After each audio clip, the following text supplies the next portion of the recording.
10장 8절 말씀은 푸른 마르고 꽃은 시드나 우리 하나님의 말씀은 영원히 서리라 라고 합니다.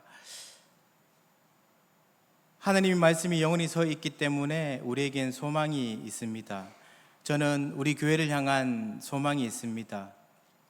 왜 소망이 있냐면 이 세상에서 이야기하는 이 세상에서 소망이 되는 많은 재물들, 힘들, 여러 가지 프로그램들, 수많은 성도들이 있어서가 아닙니다.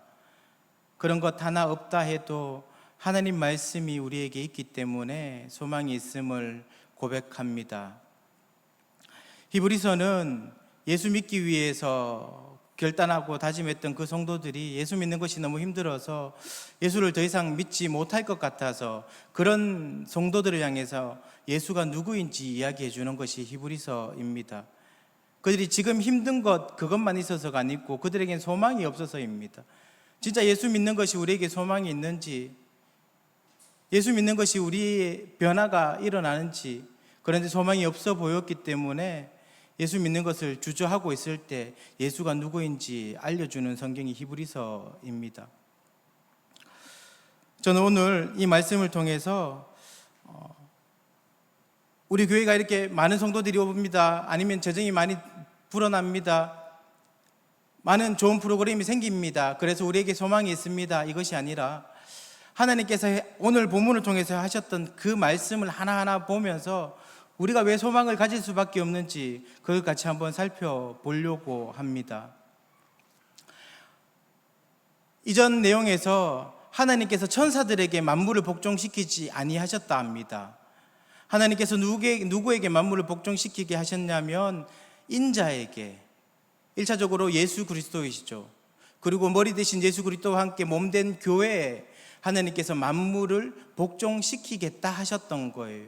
아담과 하와를 창조하시고 그에게 생육하고 번성하고 땅을 다스리라고 하셨던 이유는 아담과 하와는 하나님 형상으로 지음받은 존재였기 때문에 충분히 하나님처럼 다스릴 수 있는 능력이 있었기 때문에 그들에게 그러한 것들을 명하셨습니다.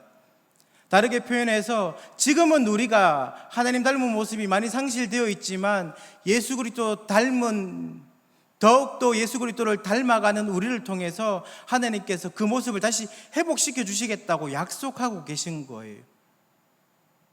우리를 통해서 하나님께서 악한 시대를 변화시켜 갈 겁니다. 우리를 통해서 소망 없는 이 땅의 교회를 소망 있게 하실 겁니다. 그 방법을 오늘 말씀을 통해서 같이 한번 살펴보자라는 겁니다.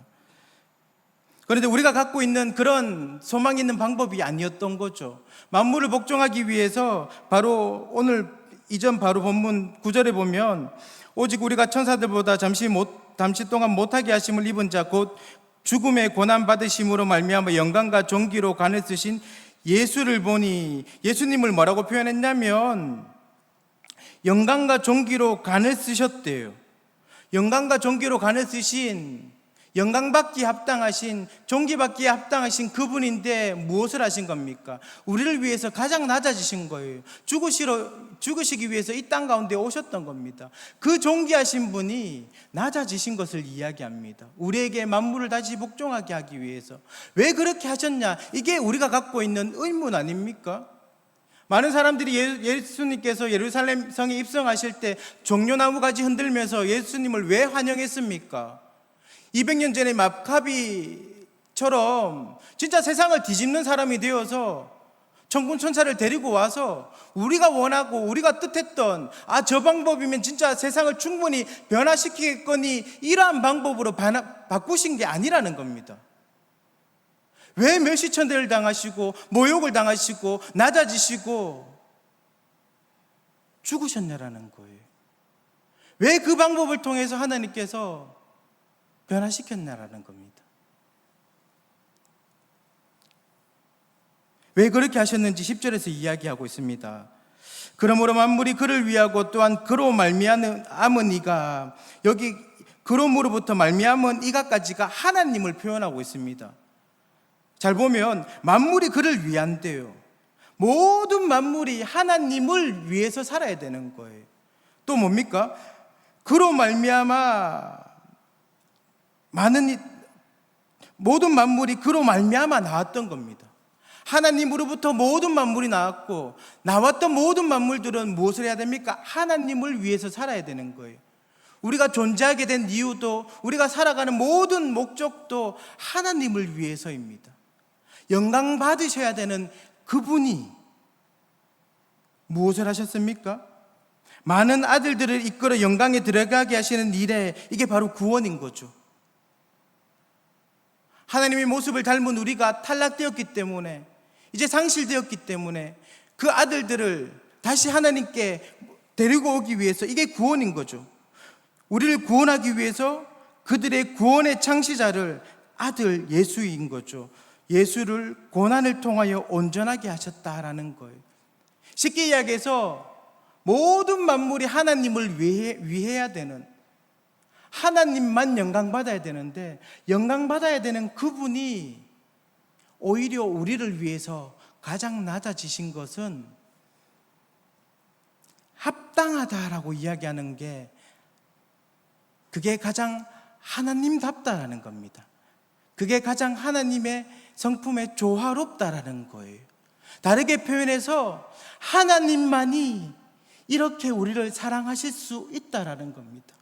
모든 영광을 받으셔야 되는 그분이 하찮은 우리를 위해서 왜 죽어주셨습니까? 그게 바로 하나님의 사랑이라는 거예요. 하나님만이 그렇게 우리를 사랑하실 수 있다라는 겁니다. 그게 가장 하나님다움의 사랑이라는 겁니다. 세상의 모든 신은 헛되고 없겠지만, 만약에 있다고 한다면 모든 헛된 신들은 자기를 위해서 경배드리는 그 피조물들을 사용할 거예요. 그게 합당하지 않습니까? 그러나 영광받아야 되는 그 하나님은 자기의 영광을 기꺼이 우리를 위해서 놓아주셨다라는 거예요. 그만큼 우리를 사랑해 주셨다라는 겁니다. 가장 하나님다운 방법으로 우리를 사랑하셨다라는 거예요. 11절을 보십시오. 거룩하게 하시는 이가 누구입니까? 예수 그리스도입니다. 그리고 거룩하게 함을 입은 이가 누구입니까? 우리 아닙니까? 그런데 우리를 뭐라고 표현해 주시냐면, 예수님과 우리를 뭐라고 합니까? 다 한 근원에서 났다라고 이야기하는 거예요. 이거는 예수님하고 우리하고 하나님으로부터 예수님이 나온 것, 이걸 표현한 것처럼 우리가 예수님하고 본질적으로 동등함을 이야기하는 게 아닙니다. 우리는 본질적으로 예수님과 절대로 동등할 수 없습니다. 비교하기 힘들 만큼, 범접하기 힘들 만큼 우리는 그분과 차이가 나는, 그분은 존귀하시고 우리는 하찮은 존재이지만 예수님은 한 근원에서 나왔다고 이야기해 주시는 거예요. 이게 바로 거듭난 것 아닙니까? 거듭났다는 것은 다시 태어났다는 의미도 있지만 하늘로부터 났다라는 거예요. 하나님이 우리를 예수 그리스도와, 그 존귀하신 예수 그리스도와 같이 우리를 자녀 삼아 주셨다라는 겁니다. 잘 보십시오. 감히 비교할 수 없을 만큼 차이 나는 우리를, 지옥불에 당장 던져도 아무 탓할 수 없는 우리를 예수님과 같이 하나님 아들 삼아 주셨다라는 거예요. 뿐만 아니라 하나님 아들 삼아 주셨지만 여전히 우리는 어떤 존재입니까? 약한 존재입니다. 여전히 우리는 소망이 없는 존재입니다. 여전히 내일도 오늘도 언제든지 예수님을 모른다 배반할 수 있는 연약한 존재예요. 그걸 알고 계심에도 불구하고 아들 삼아 주셨을 뿐만 아니라 부끄러워하지 아니하신다 이야기하는 겁니다. 하나님은 소망 없는 우리를 바라보시면서, 여전히 배신할 수밖에 없는 연약한 우리를 바라보시면서 부끄럽다 하지 아니하시는 겁니다. 왜 우리를 부끄러워하지 아니하시는지 12절, 13절을 통해서 같이 살펴봤으면 좋겠습니다.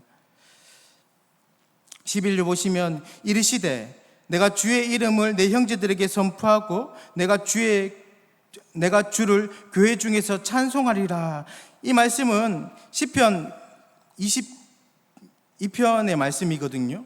시편 22편, 이 말씀은 다윗이 아무 이유 없이 고난을 당하고 있는 겁니다. 21절부터 21절까지 도대체 무슨 잘못을 했는지 모르겠지만 이유 없이 고난을 당해서 너무 힘들고 어려울 때 하나님께 간구하니까 하나님께서 오늘 본문 12절에 나오듯이 주의 이름으로 내 형제들에게 선포하고 내가 주를 교회 중에 찬송하리라, 하나님께서 우리를 세워주신다고 이야기해 주시는 거예요. 그런데 우리가 이렇게 세움받을 수 있었던 이유가 시편 22편 1절에 나와 있습니다. 오늘 본문에 앞에 나오죠. 같이 한번 읽어보실까요? 1절입니다. 시작. 내 하나님이여 내 하나님이여 어찌 나를 버리셨나이까. 어찌 나를 멀리하여 돕지 아니하시며 내 신음소리를 듣지 아니하시나이까. 어디서 많이 들어본 내용 아닙니까? 시편 22편 1절 앞부분에 내 하나님이여 내 하나님이여 어찌하여 나를 버리셨나이까. 누가 고백하셨습니까? 예수 그리스도가 십자가에서 고백하셨던 거예요. 엘리 엘리 라마 사박다니. 마태복음 27장 46절입니다. 같이 한번 읽어봅시다. 시작. 제9시쯤에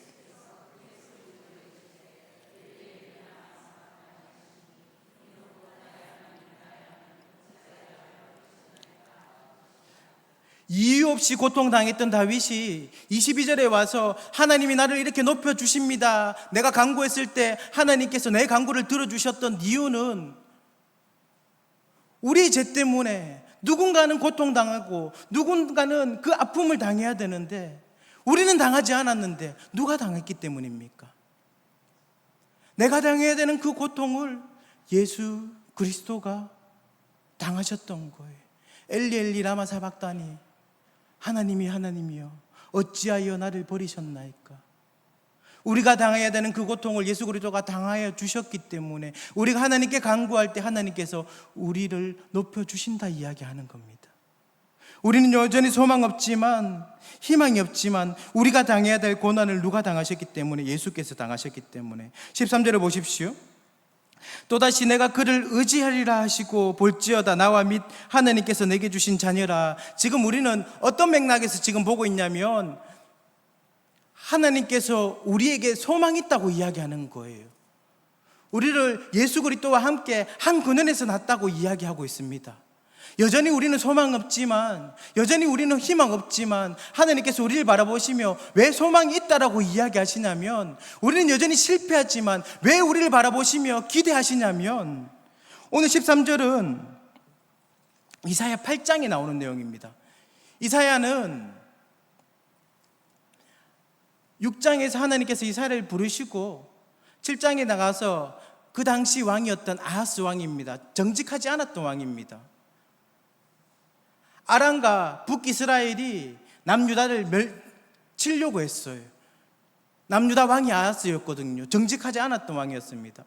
무서워하고 있을 때 하나님께서 먼저 그에게 다가가 내가 너를 도와주겠다, 내가 너와 항상 함께 하겠다, 임마누엘 하겠다, 징표도 보여주겠다 약속하신 거예요. 아하스는 감사합니다 하나님 하면서 받았습니까? 받지 않았습니다. 나 하나님 의지하지 않고 내 눈에 보이는 아수를 의지하겠습니다, 하나님을 모른 척한 거예요. 그런데 의지했던 그 아수르가 이제 오히려 배신을 해서 지금 쳐들어오고 있는 상황입니다. 그 상황이에요. 그 상황 가운데 지금 오늘 13절 이 본문을 이사야 본문으로 바라보면 이사야 8장 17절입니다. 17절이 내가 그를 의지하리라 이 내용이거든요. 한번 같이 읽어봅시다. 8장 17절 시작. 이제 야곱의 집에 대하여 얼굴을 가리시는 여호와를 나는 기다리며 그를 바라보리라. 아하스가 하나님을 모른다 하고 하나님의 그 임마누엘 하심을 거절하고 아수를 붙들었기 때문에 지금 당장 내 눈에 보이는 건 여호와가 나를 향한 얼굴을 가리신 것처럼 보이는 거예요. 하나님이 나와 함께 해주신다고 약속해 주셨는데 우리는 그 하나님 말씀대로 순종하지 아니하지, 우리가 먼저 배반했잖아요. 그래서 하나님의 얼굴이 가려진 것처럼 보이지만 무엇을 하라고 합니까? 나는 기다리고 그를 바라보는 거예요. 왜? 하나님께서 임마누엘 해주시겠다 약속하셨기 때문에. 하나님이 지금 우리와 함께 하지 않는 것처럼 여전히 힘들고 어렵지만 우리는 무엇을 해야 되냐면 기다리고 하나님을 바라보아야 되는 거예요. 그게 오늘 본문에서는 우리가 주님을 의지해야 되는 겁니다. 왜? 하나님께서 먼저 우리에게 임마누엘 하시겠다 약속해 주셨기 때문에. 지금 하나님께서 얼굴을 가리셔서 보이지 않는 것처럼 보이지만 8장 18절에 보면 이렇게 나와 있습니다. 같이 한번 읽어보실까요? 시작. 보라, 나와 및 여호와께서 내게 주신 자녀들이 이스라엘 중에 징표와 예표가 되었나니 이는 시온산에 계신 만군의 여호와께로 말미암은 것이라. 하나님께서 우리와 약속해 주셔서 우리에게 임마누엘 해주시겠다고, 우리를 돌보시겠다고 약속해 주신 징표와 예표가 무엇이라고 합니까? 내게 주신 자녀들이 이스라엘 중에 징표와 예표가 되겠다라는 거예요. 우리는 여전히 하나님을 모른다 하지만, 배반했지만 예수 그리스도로 말미암아 하나님 앞에서 다시 의롭게 된 우리를 바라보시며 하나님께서 내가 너희들을 바라보며 다시 회복시켜 주시겠다고 약속해 주신 거예요. 우리의 연약하지만 거룩하게 살기를 다짐하고 오늘도 힘들지만 한 걸음 한 걸음 살아가는 그 더딘 우리의 성도로서의 삶들을 살아가는 우리를 바라보면서 하나님께서 다시 회복시켜 주시겠다고 약속하신 겁니다. 이것이 가능한 이유가 무엇이냐면, 좀 어렵지만 같이 한번 살펴봅시다. 계속 14절 한번 보십시오. 이렇게 소망이 없는 우리가 이렇게 하나님 앞에서 다시 회복되고 소망이 있을 수 있는 이유가, 저는 14절이 너무 은혜가 되거든요. 14절 오늘 본문 히브리서 2장 14절, 자녀들은 혈과 육에 속하였음에 그도 또한 같은 모양으로 혈과 육을 함께 지니심은, 우리가 혈과 육에 속하였기 때문에 우리는 어떤 존재입니까? 제 종노릇한 존재 아닙니까? 그래서 우리는 소망이 없던 거예요. 하나님이 임마누엘 해주시겠다 약속하셔도 우리는 하나님 배반할 수밖에 없는 겁니다. 먼저 우리에게 증표를 보여주셔도, 홍해를 가리시고 죽은 자를 다시 살리신 걸 보여주셔도 우리는 예수님을 믿을 수 없습니다. 제 종로를 탈 수밖에 없는 존재이기 때문에, 연약한 존재이기 때문에, 그런 우리를 위해서 예수님 또한 우리와 같이 혈과 육을 지니시고 죽음을 통해서부터, 같이 한번 읽어봅시다. 죽음을 통해서, 시작. 죽음을 통하여 죽음의 세력을 잡은 자 곧 마귀를 멸하시며. 저는 이 내용을 이렇게 이야기합니다. 예수 그리스도의 죽음이 죽음을 죽였다. 예수 그리스도가 우리를 위해서 십자가에 죽으신 그 죽음이, 우리를 죽이는 죽음이 무엇입니까? 사탄이죠. 우리를 죽이는 사탄을 죽이신 거예요. 그래서 우리는 더 이상 예수 그리스도와 함께할 때 제 종노릇하지 아니할 수 있는 겁니다. 그래서 우리에겐 소망이 있는 거예요.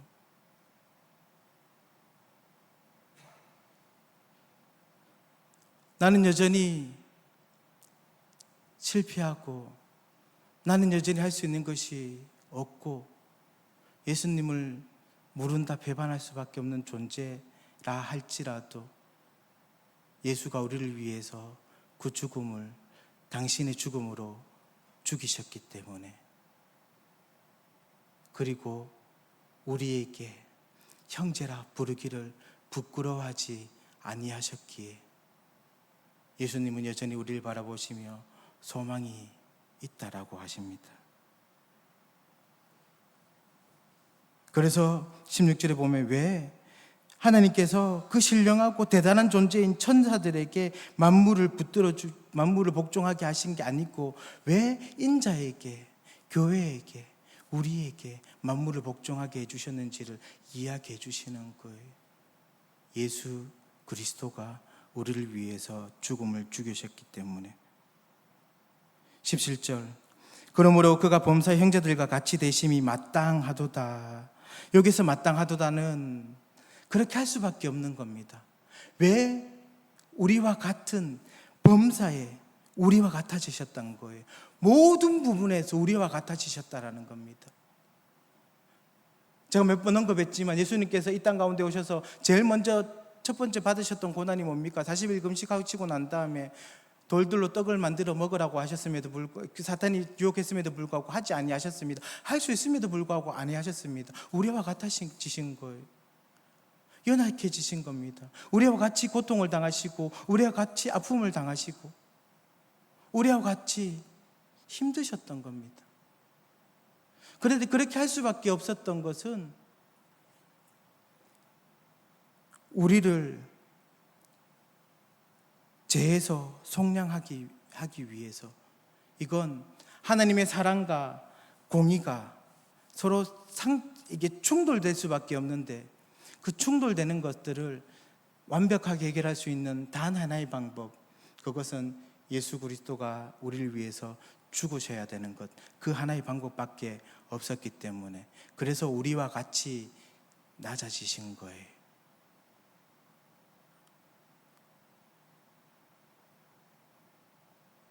그리고 오늘 마지막 본문을 같이 한번 마지막으로 읽어봤으면 좋겠습니다.